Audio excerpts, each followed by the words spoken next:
Rhea na mamaya. Balik ko lang din sa yung Baklang Kanal. Kasi 'di ba, uso din ngayon yung kay Tony Fowler na yung tayo ay nasa fine dining restaurant. So anong opinion mo doon sa kung ano ka like kanal humor at kanal behavior na in a positive way na ganun ka talaga. Like may lugar ba yon? May time and place? Like ano yung opinion mo with that whole thing? Yeah, actually sobrang hot take nito kasi kahit si Sir Eli Buendia nag-tweet siya about this na parang kapag dapat nasa isang restaurant ka, not even a fine dining, dapat quiet ka. So ako naman kumain na lang sila sa library. Joke lang. Gusto mo pala tahimik. Lang. Yeah, syempre hindi ka naman lahat naman siguro yun naman yung difference natin sa mga hayop. 'Di ba? Alam naman nating may discernment. Oo, meron naman tayong concept ng tama at mali sa mga lugar.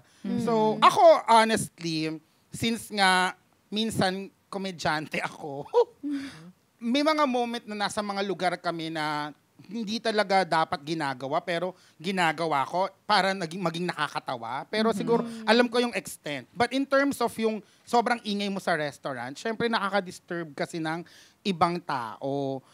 But ano talaga siya para siyang case-to-case basis.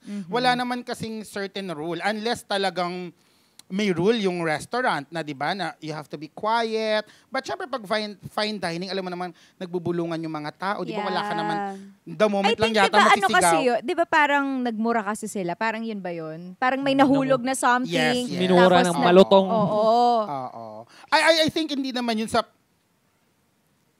kung ano ka kasi, minsan talaga kapag baklang kanal. I mean, pag yung ugali mo talaga is very unapologetic, lumalabas siya ng kusa. Reaction lang. But I think kung nangyari yun, and di ba, again, they can just say, apologize kay Doc Yapi and kay... Yes, kay Doc Yapi.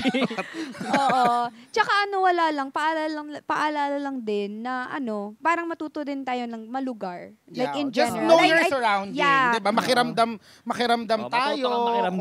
Maging aware ka kasi may mga bagay na talagang perfect for this moment, So, lumugar ka lang. Pwede ka naman, example, yung magmura, may certain place for that At may certain place din na talagang ang pangit lahat pwede. Diba?